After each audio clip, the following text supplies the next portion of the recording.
Thanks, everybody, and thanks, Jane. I have to admit I'm not so used to the formal introduction, but it's very, very kind of you and makes me reflect on how many years, I guess, I've been working in this area.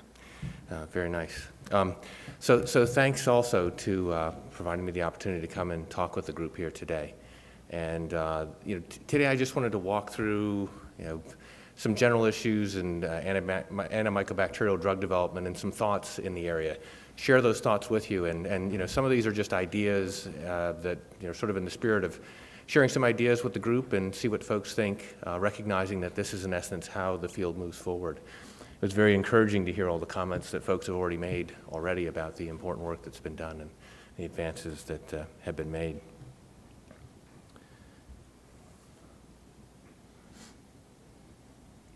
All right, so today I'll just start out with a little bit of background information, talk some about clinical trials, move in, talk a little bit about endpoints, some on data standards, and then get to some sort of nuts and bolts issues that I think it may be interesting for folks to hear about, and some may already be aware of some of the resources that are out there, division contacts for the area of development of drugs for TB, and then also I'll just briefly mention the GAIN Act, which if folks aren't familiar with it, may be helpful just to know about that. And to start out with, I think it's always important to sort of reflect on the context of the field that we're talking about. And I got these stats from a very nice report from the folks at the WHO. TB, the incidence globally, 8.8 million incident cases, new cases of TB in 2010, 1.4 million deaths from TB in 2010, including 0.35 million persons infected with HIV. Treatment of 5.7 million new and recurrent cases of TB in 2010. So the disease burden here is considerable. The public health impact, as folks I'm sure are aware, is tremendous. And if we think about the challenges we face in TB, many of the drugs that we rely upon to treat TB are drugs that were discovered, developed, approved many, many years ago. And what we've seen over time is sort of what we would expect given the biology of resistance, is that resistance has developed to these drugs that we rely upon for treating patients. And also, a challenge in the field of TB, both drug development and care of patients, is that it is a disease with a tremendous global disease burden, but it occurs in areas of the world where there are also economic challenges. And there may be challenges in having sufficient resources and able to provide care to the patients who need care for treatment of TB. The good news is the recent increase that we've seen in development of new drugs for TB.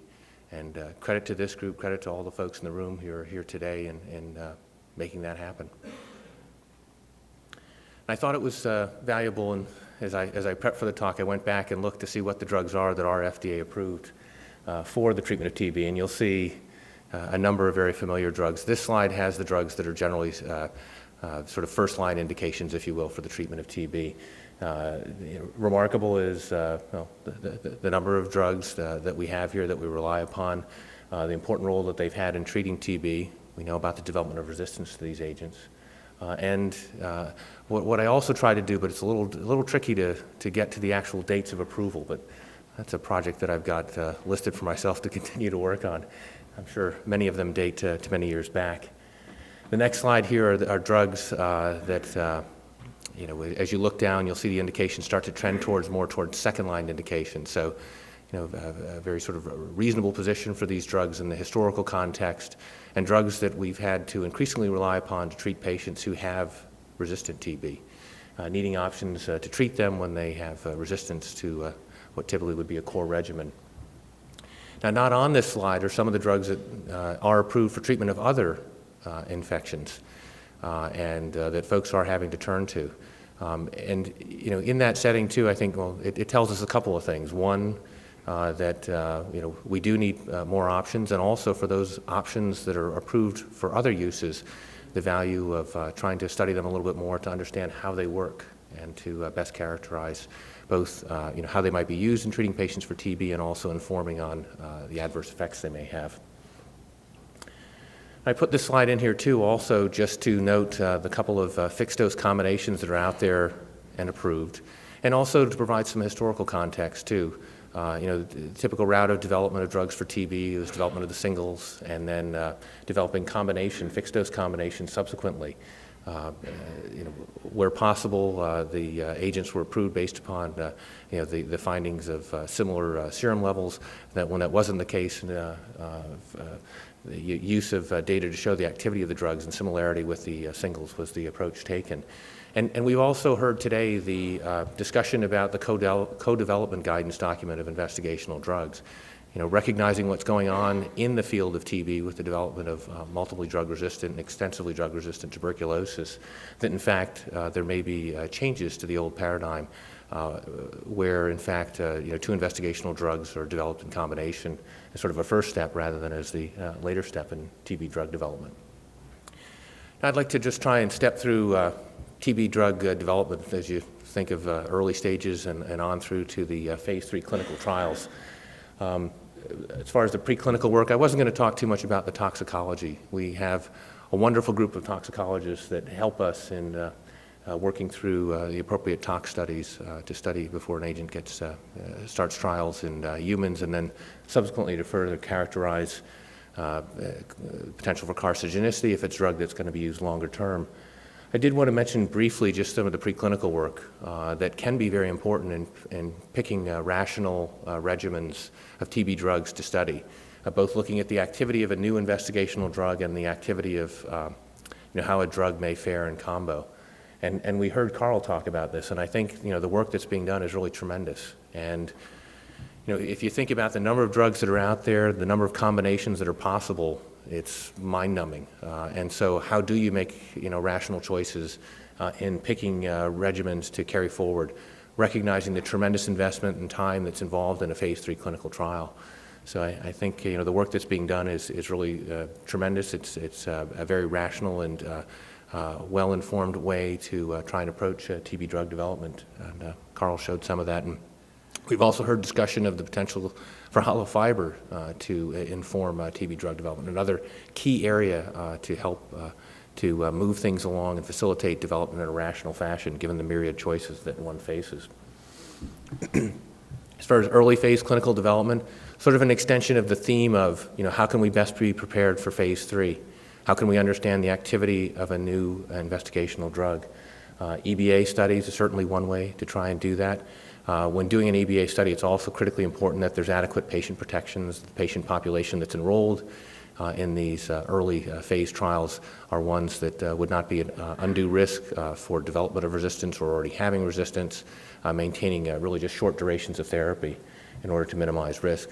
Similarly, phase 2 trials and early microbiological endpoints may be another way to try and understand the potential role of a new investigational agent and/or a new combination. And again, the same theme here, trying to get to sort of rational and informed decision-making, based on information that will help to inform subsequent phase 3 trials. The patient populations for a phase 3 trial obviously impact upon the design of the trial, the endpoints, and what regimens, the durations of treatment that would be appropriate for the particular patient population enrolled in the trial. When we look at agents, most of which were approved a number of years ago, most of the trials have generally enrolled patients with pulmonary tuberculosis. There may be a smattering of cases of extrapulmonary TB, predominantly pulmonary TB. If we look at the epidemiology of TB today, from the earlier WHO slide, there's considerable disease burden in patients with HIV/AIDS and immune-compromised patient population, so a very important patient population to understand how these drugs work. If there's an intention to study patients with extrapulmonary TB, that may impact upon the duration of treatment and what the appropriate endpoints are. So it does make things a little more complicated. Similarly, endpoints, durations of treatment, regimens with which a drug may be combined are also important to think about if the intention is to move to a drug-resistant TB population. Now, I just want to move a little bit and talk about the effectiveness and essentially providing the evidence of effectiveness for a new drug. And it was 1962 where Congress amended the Food, Drug, and Cosmetic Act to add a requirement to obtain marketing approval that manufacturers demonstrate the effectiveness of their products through conduct of adequate and well-controlled studies. And the actual words are adequate and well-controlled clinical investigations. And a lot's been made over time of the S on the investigations. And that, in essence, is something that was part of FDAMA in 1997, where the Food Drug or the FDA Modernization Act amended Section 505D to make it clear that data from one adequate and well-controlled clinical investigation and confirmatory evidence can constitute substantial evidence if the FDA finds that the data are sufficient to establish effectiveness. And I bring this up because there is a lot that can be done in the field of TB drug development. Whether it be phase 2 trials, some of the additional earlier work can help to provide supportive evidence of how a drug works. In this area where clinical trials are challenging, we have good supportive evidence. It's important for us to keep that in mind as we're looking at clinical development programs and what the trial package overall for development of a new drug might look like. Now, just a few nuts and bolts on trial designs, and I throw these out there recognizing that there are more combinations that are possible, but these are just some general ideas and concepts that I thought it might be helpful to share with the group. One way to study a new TB drug would be to look at a test drug with a regimen and then compare that to the backbone regimen itself and show that the test arm or the regimen that includes the test drug is superior to that of the regimen without the test drug. Similarly, one could replace one component of an overall regimen and show superiority of the test drug. Another approach, although it may be challenging in some areas, would be a non-inferiority design to show that the test drug is able to provide evidence of or levels of effectiveness in the test regimen that are comparable to the component of the overall regimen that it's replacing. And folks may remember, if you were able to attend the 2009 workshop, there was discussion about the 2009 workshop on TB drug development. There was discussion about determining a non-inferiority margin in two different scenarios. One was replacement of one component of an overall regimen, with that component being rifampin. And you can see the tremendous challenge in trying to sort of discern, in fact, the role of rifampin in the overall regimen quantitatively. But there is a quantitative effect there, and that's something that was talked about at the workshop and could be utilized in designing a non-inferiority trial. And then the other approach that was suggested was the treatment shortening approach. If you drop a 6-month regimen down to 4 months, what's the additional benefit that you're getting as you move from 4 to 6 months, and using that, in essence, to design a non-inferiority trial. Dose response is also a possibility. And then, as we talked about, the study population that you enroll in the trial may impact upon appropriate trial designs. For example, if a drug is being studied in an XDR-TB population, that may be a population where, in fact, the desired approach is to study more than one investigational drug in combination. So starting out, in essence, studying 2 or more investigational drugs in a clinical trial. And as we've already heard mentioned, we do have a co-development guidance document out there that does try to provide some information and thoughts on how to approach this. As I think about clinical trials and TB and what the future might bring, one of the things that may impact upon the design of future clinical trials may be the availability of rapid diagnostics.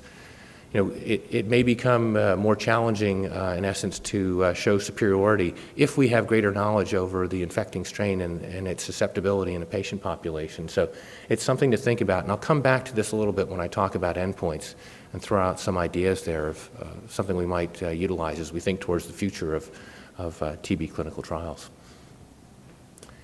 Now, just to briefly mention endpoints and provide some background information on endpoints. So, the endpoint is really trying to get at, what's the effect of the drug on the patient? Is the patient doing better? And if so, how do we know that?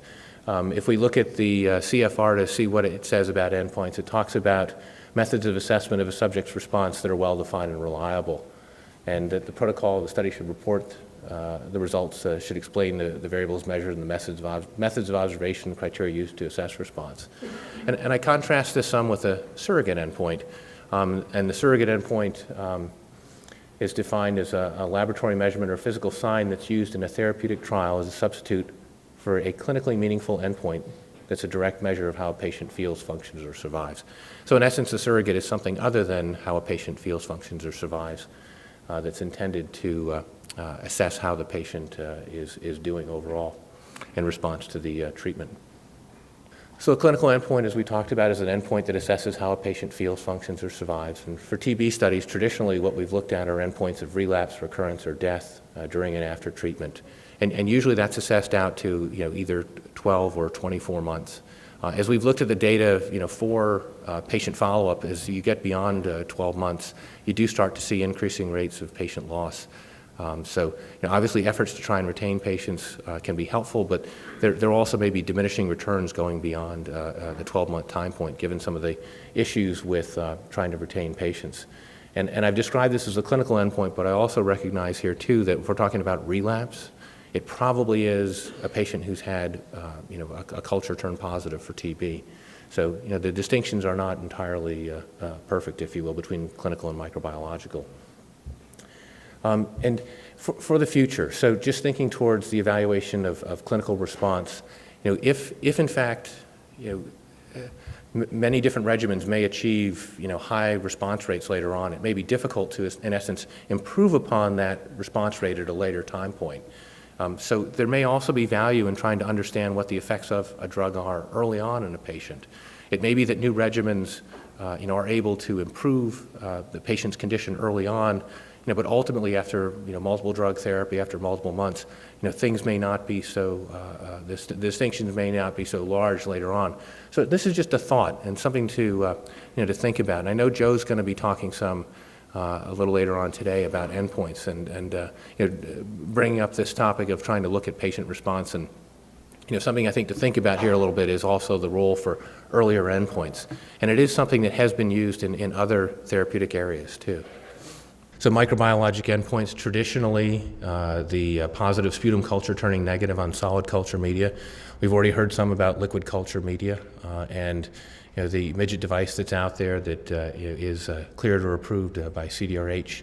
The negative result is easy. The positive result, as the label describes, some additional work to try and understand whether the mycobacteria that's been isolated or that's growing is in fact MTB, is the approach that's taken. And also, too, from the publication by Glare et al. In the NEJM, we're also learning about liquid culture and its potential impact on trials and endpoints in trials, and that it may be more sensitive for detecting the growth of MTB. And we're thrilled to hear that the folks in CPTR are soon to submit a package on the liquid culture media. And I think that'll be an ideal time point for folks to, in essence, do a thorough look and evaluation of the data, try and understand as much as we can about the liquid culture media, and also to anticipate how that may impact upon trials and trial results, given that it may be somewhat more sensitive. Want to touch briefly on accelerated approval. It's always helpful, too, just to sort of step back and remind ourselves, accelerated approval is intended for drugs that are for the treatment of serious or life-threatening illnesses that provide meaningful therapeutic benefits to patients over existing treatments. And certainly if you have an area such as drug-resistant TB where patients are lacking options, a serious condition, and drugs that are able to do things beyond those, beyond that which is available with current therapeutic options are obviously very valuable. And the accelerated approval regulations talk about the use of a surrogate endpoint in order to be the basis for an initial approval that's subsequently confirmed in a subsequent confirmatory trial. So the surrogate endpoint that is used is one that's reasonably likely based on epidemiologic, therapeutic, pathophysiologic, or other evidence to predict clinical benefit, or on the basis of an effect other than a clinical endpoint. And we had a discussion of this idea of utilizing a surrogate endpoint in TB at a 2009 Anti-Infective Drugs Advisory Committee, where in essence the idea was one that the committee generally was supportive of, and it's an important mechanism and means to evaluate a new drug for treatment of patients with tuberculosis in areas of unmet need that will, I think, allow for drugs to be made available to patients with those areas of greatest need sooner.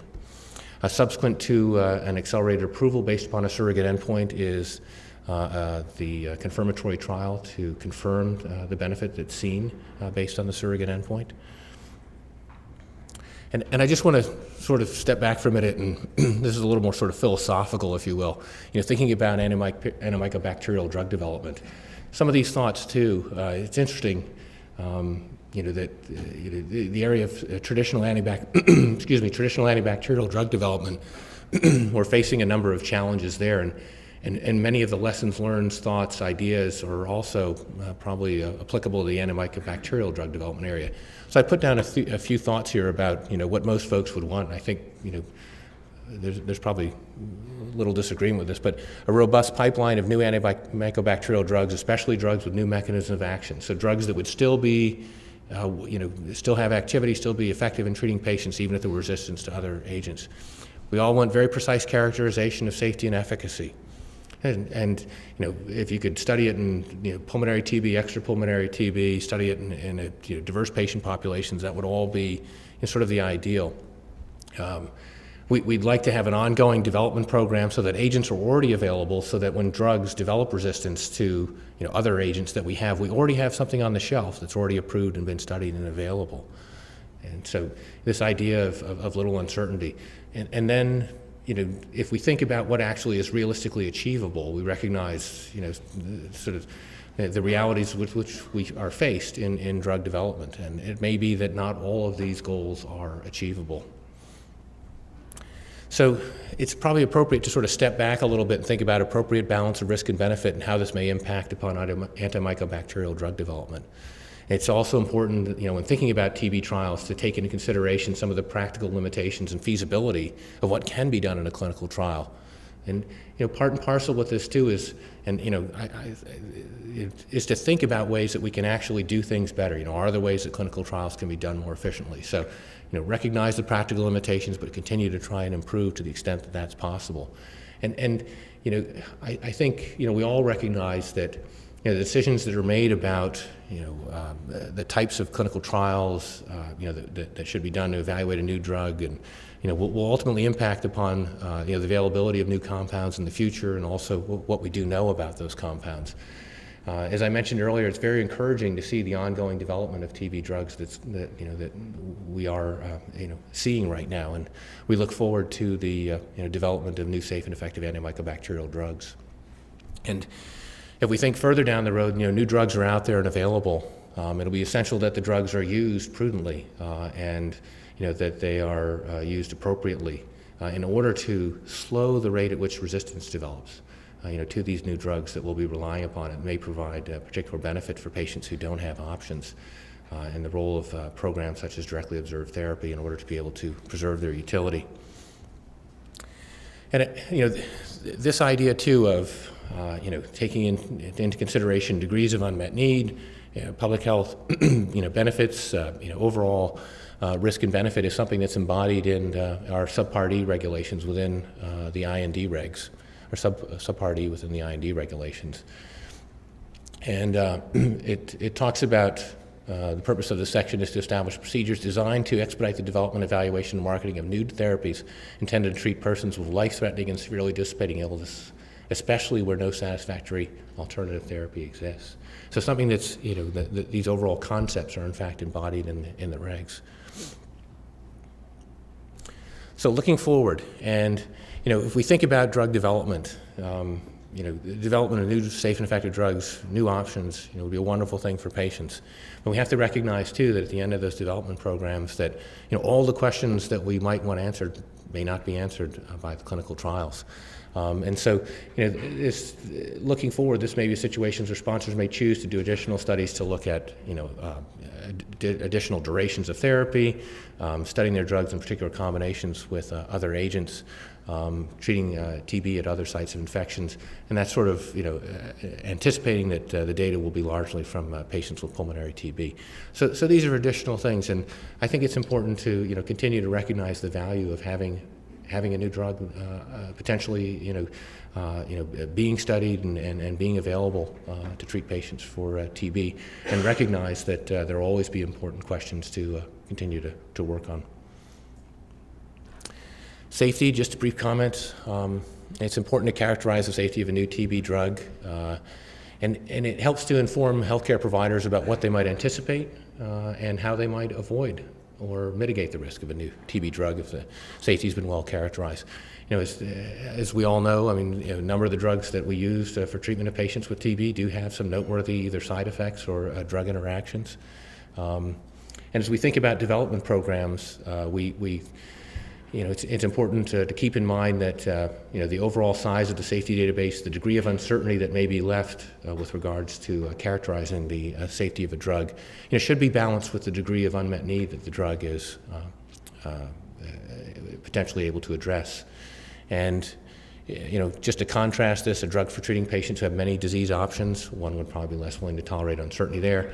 But if you move to a population of patients where there's unmet need and the drug may be able to treat patients that lack other available therapies, there was generally acceptance of a greater degree of uncertainty or risk in that setting, given the greater benefit that the product could bring. And no question, ideally, we all want well-tolerated drugs that work well with minimal drug interactions and that are easy for folks to comply with. Just want to briefly mention the data standards development work that's been ongoing for several years. Eileen Navarro from our side has been involved with folks from CPTR working on this, and just note the progress that has been made. There is now I want to get the word right here. There's been a release of an SDS team version 1 of the tuberculosis therapeutic area supplement to the study data tabulation model user guide. So in essence, on the CDISC website, you can get to a link that provides the SDTM model. And you're thinking about data standards, I hope it's a valuable tool for folks. When collecting data, and then thinking about the collective effort in the field of TB. This could be a very powerful tool as folks try and understand the disease, the events that are happening over the course of disease, and may help to refining the design of clinical trials for the future and endpoints for the future. So I think it really is a valuable effort that I hope will impact upon clinical trials, but then also have greater impact upon the field. So thanks to the folks that have been continuing to push that forward. The GAIN Act, the Generating Antibiotic Incentives Now, provides 5 years of exclusivity extension upon approval for certain antibacterial or antifungal drugs. And TB is considered a higher order bacteria, so it's within that group of antibacterial drugs. And the legislation defines a qualifying infectious disease product as an antibacterial antifungal drug for human use intended to treat serious or life-threatening infections, including those caused by, and then the legislation goes on to provide a list. So in essence, it's keying off of an antibacterial antifungal drug for serious or life-threatening infection. And so this is something I just wanted to mention so that folks in the TB drug development community are aware. QIDPs are also eligible for fast track and priority review. So as folks have been watching the news in the antibacterial area, there have been a couple of designations for QIDPs that are out there now. So I just mentioned that as a point of information for folks. And also, some more nuts and bolts. I'm just finishing up with a few nuts and bolts here. The division that deals with TB drug development, probably most are familiar, but I just wanted to mention it so that folks are aware. The Division of Anti-Infective Products is the group that is involved with TB drug development and handles the TB applications. John Farley, who's my deputy within the Office of Antimicrobial Products, is currently the acting director for the Anti-Infectives Division. Katie Lessig, the deputy director, and Samadhi Nambiar, the deputy director for safety within the Anti-Infectives Division. And then probably most critical are the contacts within the division for those who want to reach out, get in contact, find out information about sending in an IND or something along those lines. Maureen Dillon Parker and Fran Lassane, I put their contact information here just so it's available to folks. And then just to highlight some of the resources that are out there, just so that folks are aware. A few guidance documents that may be of interest, and there's one on neglected tropical diseases of the developing world that's out there in draft. And it really is meant to be kind of a guidance document that provides sort of fundamental nuts and bolts for those that have been involved in drug development for many years. It may not provide a whole lot of information. For those that are newer to drug development, it may be a somewhat helpful document in providing useful information. the guidance document on tropical disease priority review vouchers, which is a Q&A format and provides some very helpful answers about the PRV program. And then we've already heard mention the important guidance document on co-development. And just to let folks know too, we're well along in the development of a TB guidance document for developing drugs for pulmonary TB. And we hope to have that out soon and look forward to having it out there and getting comments. Many have probably already seen, but if you hadn't, I just wanted to call to attention because I thought it would be of particular interest to this group. The Federal Register notice announcing an upcoming meeting of the Anti-Infectious Drugs Advisory Committee. I want to thank you for your attention, and I also too, the thank you here is not just for your attention, but also for all the work that the group has done, and really the tremendous advances that this group has managed to achieve in the years so far, and to encourage you to continue the work, and to thank you for the advancements that I know will come from the continued work of this group. So thank you all very much. Very much appreciate the chance to be here and your attention. Thank you.